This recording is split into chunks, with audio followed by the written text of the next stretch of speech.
আসসালামু আলাইকুম প্রিয় বন্ধুগণ। আজ আমি সরাসরি বই দেখে চিকিৎসা সম্পর্কে বলবো। আর সেই চিকিৎসাটা হলো ঠান্ডাজনিত রোগের চিকিৎসা। তো প্রায় জনে আমাকে কমেন্ট করে জানিয়েছে, ভাই আমাদের খামারে ঠান্ডা লেগে আছে, আমরা এত ওষুধপাতি খেলাচ্ছি কিন্তু মুরগিগুলো কোনোভাবেই সুস্থ হচ্ছে না। তো তাদের উদ্দেশ্যে ভিডিওটি বানানো। আজকে আমি সরাসরি বই দেখে ভিডিওটি বানাবো, চিকিৎসাটি করবো ইনশাআল্লাহ তাআলা। সাথেই থাকবেন। তো চলুন আমরা সূচিপত্র দেখে নিই। সর্বপ্রথম সূচিপত্রে কি লেখা আছে, কত নম্বর অনুচ্ছেদে আছে আমরা দেখতে পাচ্ছি। এখানে 3 নম্বর অনুচ্ছেদে 17 নম্বর পৃষ্ঠাতে ঠান্ডা রোগের চিকিৎসাটা রয়েছে। তো চলুন আমরা দেখে নিই 17 নম্বর পৃষ্ঠাতে কেমন চিকিৎসা দেওয়া আছে, সেখানে কিভাবে উপস্থাপন করা হয়েছে। এটা আমরা চলে আসলাম 17 নম্বর পৃষ্ঠাতে। দেখা যাচ্ছে ঠান্ডা রোগের লক্ষণ ও তার সঠিক চিকিৎসা। তো এখানে অনেকগুলো বিষয় দেওয়া আছে। তো কি কি কারণে ঠান্ডা লাগে, কোন কোন কাজগুলো করলে বা কোন কোন ব্যবস্থা নিলে মুরগির ঠান্ডা লাগবে না, সে সম্পর্কে আলোচনা করা আছে খুব সুন্দরভাবে এবং সাবলীল ভাষায়, যাতে করে সহজে সকলে বুঝতে পারে। আর বইটিতে প্রত্যেকটি বিষয়, প্রত্যেকটি রোগ সম্পর্কে খুব সুন্দরভাবে উপস্থাপন করা আছে ইনশাল্লাহ। তো আপনারা দেখতে পাচ্ছেন ঠান্ডা রোগ যে লাগবে বা লেগেছে আপনার মুরগির, সেটা কিভাবে বুঝবেন। তো এখানে দেখতে পাচ্ছি আমরা মুরগির ঠান্ডা রোগের লক্ষণ। এই যে এখানে কিছু লক্ষণ দেওয়া আছে, এই লক্ষণগুলো দেখলেই আপনি বুঝতে পারবেন যে আপনার মুরগির ঠান্ডা লেগেছে। আমি একটু কাছ থেকে ক্যামেরাটা নিচ্ছি, আমি এগুলো পড়বো না এখন, যেহেতু অনেক সময়ের প্রয়োজন, ভিডিওটা বড় হয়ে যাবে।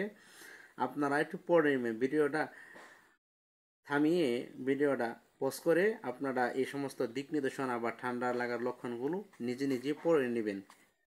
তো ঠান্ডা রোগের লক্ষণ অবশ্যই জানা থাকা দরকার, যেহেতু আপনি একজন খামারি বা আপনি যেহেতু মুরগি পালন করেন। আর ঠান্ডা রোগ থেকে কিন্তু সমস্ত রোগের আবির্ভাব শুরু হয়। তো এখন আমরা দেখব ঠান্ডা রোগের চিকিৎসা ও ঠান্ডা রোগের চিকিৎসা 3 ভাবে করে থাকি। ঠান্ডা রোগের চিকিৎসাটা 3 ভাবে হয়ে থাকে। এখানে অনেক সুন্দরভাবে দেওয়া আছে আলহামদুলিল্লাহ। 1 নম্বর অল্প ঠান্ডা, 2 নম্বর অতিরিক্ত ঠান্ডা, 3 নম্বর হাঁ করে জোরে জোরে নিঃশ্বাস কাটা। এটা কিন্তু 3 ধরনের ধাপ, ঠিক আছে। তো মুরগি যখন ঠান্ডা সূচনা শুরু হয়, অর্থাৎ ঠান্ডা রোগ কেবল হচ্ছে, তখন এই মেডিসিনগুলো দিয়ে চিকিৎসা করবেন। কেবল ঠান্ডা লাগতেছে, আপনি এই যে এখন লক্ষণগুলো পড়বেন, লক্ষণগুলো দেখে বুঝবেন যে মুরগির ঠান্ডা লাগছে, কম ঠান্ডা লাগছে না বেশি ঠান্ডা লাগছে, এইগুলো পড়লে আপনি বুঝতে পারবেন। যদি বেশি অল্প ঠান্ডা লাগে তাহলে এই চিকিৎসাগুলো করবেন। এখানে অপশন রাখা হয়েছে, যদি একটা ওষুধ না পান তাহলে অন্যটা ওষুধ ব্যবহার করবেন, যেমন অ্যান্ড্রোসিন, অ্যান্ড্রোটেন অথবা অ্যান্ড্রোফ্লক্সোসিন অথবা সিপ্রোফ্লক্সোসিন। এগুলো গ্রুপের নাম, ঠিক আছে, এগুলো গ্রুপের নাম। এই গ্রুপের ওষুধ খুঁজবেন, এগুলোর ওষুধের নাম, এগুলো গ্রুপের নাম। এই গ্রুপের ওষুধগুলো খুঁজবেন, ইনশাআল্লাহ সবখানেই পেয়ে যাবেন।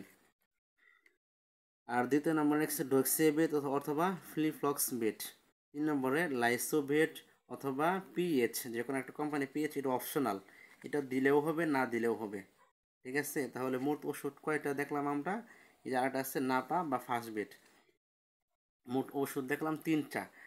যদি অল্প ঠান্ডা লাগে তাহলে এই 3টা ওষুধ দিয়ে আপনি চিকিৎসা করবেন, একত্রে মিক্সার করে পানির সাথে মিশিয়ে দিবেন।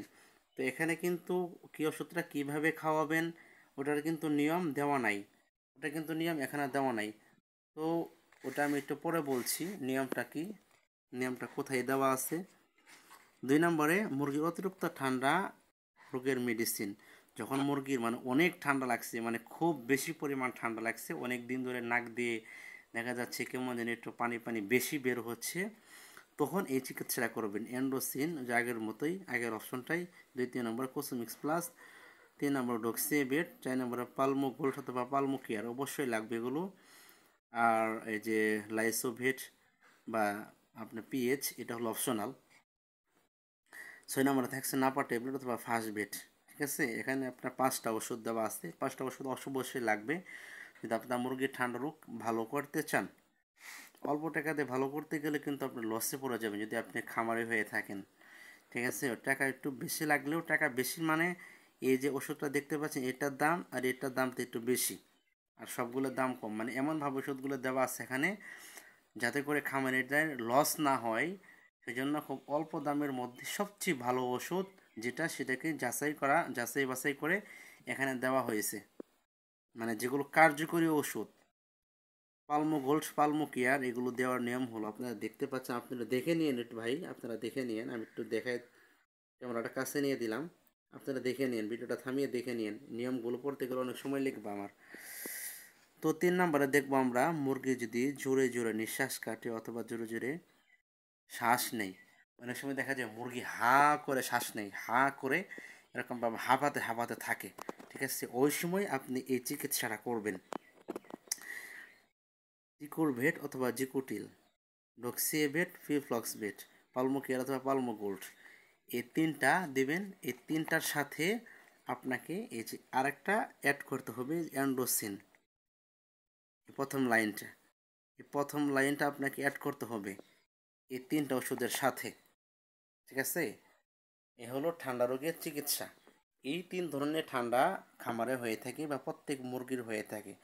যদি আপনারা ভালোভাবে বুঝতে পারেন তো আলহামদুলিল্লাহ, যদি বুঝতে না পারেন ভিডিওটা আবার প্লে করে শুরু থেকে দেখবেন। তো আমরা ওষুধ দেখলাম, এখানে ওষুধ খাবার নিয়মটা সবচেয়ে মেন, যে ওষুধ কিনলেন ঠিক আছে, সঠিক রোগের জন্য সঠিক ওষুধ ঠিকভাবে কিনলেন, কিন্তু যদি সঠিক নিয়মে না খাওয়াইতে পারেন, সেবন না করাইতে পারেন, তাহলে কিন্তু আপনি ক্ষতিগ্রস্তের মধ্যে পড়ে যাবেন।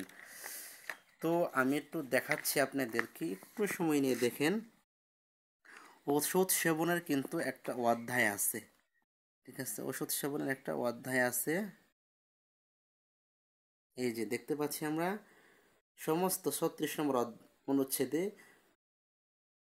সকল ওষুধ সেবনের পরিমাণ ও নিয়ম ও সময়, কত নম্বর পৃষ্ঠা, 47 নম্বর পৃষ্ঠাতে আমরা চলে যাবো একটু। ওইখানে আমি বেশি কিছু দেখাবো না, আমি আপনাদেরকে একটু শুধু জাস্ট টাচ দিচ্ছি। 47 নম্বর পৃষ্ঠাতে আমরা চলে যাব, এই যে চলে আসলাম 47 নম্বর পৃষ্ঠাতে। আচ্ছা, সমস্ত ওষুধ সেবনের পরিমাণ ও নিয়ম, এখানে কিন্তু খুব ভালোভাবে নিয়মগুলো দেওয়া আছে। যেমন ধরেন ওষুধের নাম, এগুলো ওষুধের নাম, যেমন ধরেন অ্যান্ড্রোসিন অথবা অ্যান্ড্রোটেন, ওই জাতীয় যে ওষুধগুলো আছে, ওষুধগুলা 1 মিলি সকাল বিকাল 1 মিলি শুধু দেওয়া আছে। কত লিটার পানি ওটা সবাই জানে, ওটা হলো 1 লিটার পানি, ঠিক আছে, 1 মিলি 1 লিটার পানিতে, ঠিক আছে, 1 লিটার হিসেবে ওষুধগুলো পরিমাণ দেওয়া আছে এখানে, 1 মিলি 1 লিটার পানিতে। কখন দিবেন? নিয়ম সকাল বিকাল 2 বেলা, সময় 5 থেকে 7 দিন পর্যন্ত ওষুধটা চালাতে হবে। কোসোমিক্স প্লাস আমরা সেখানে দেখলাম 1 গ্রাম সকাল বিকাল 5 থেকে 7 দিন। তো এগুলো হলো ওষুধের নিয়ম। তো আমি এখানে আপনাদেরকে বলে দিই, প্রত্যেকটা ঔষধ, ঠিক আছে, প্রত্যেকটা ওষুধ আপনি 1 গ্রাম অথবা 1 মিলি 1 লিটার পানিতে দিবেন। দেওয়ার পরে যে আপনার যে নাপার ট্যাবলেটটা আছে, নাপার ট্যাবলেটটা একটা ট্যাবলেট আপনি 1 থেকে 1.5 লিটার পানির মধ্যে দিবেন। একটা ফার্স্ট বেড ট্যাবলেট যদি থাকে তাহলে 6 লিটার বা 5 লিটার পানির সাথে এরকমভাবে দিবেন। এই যে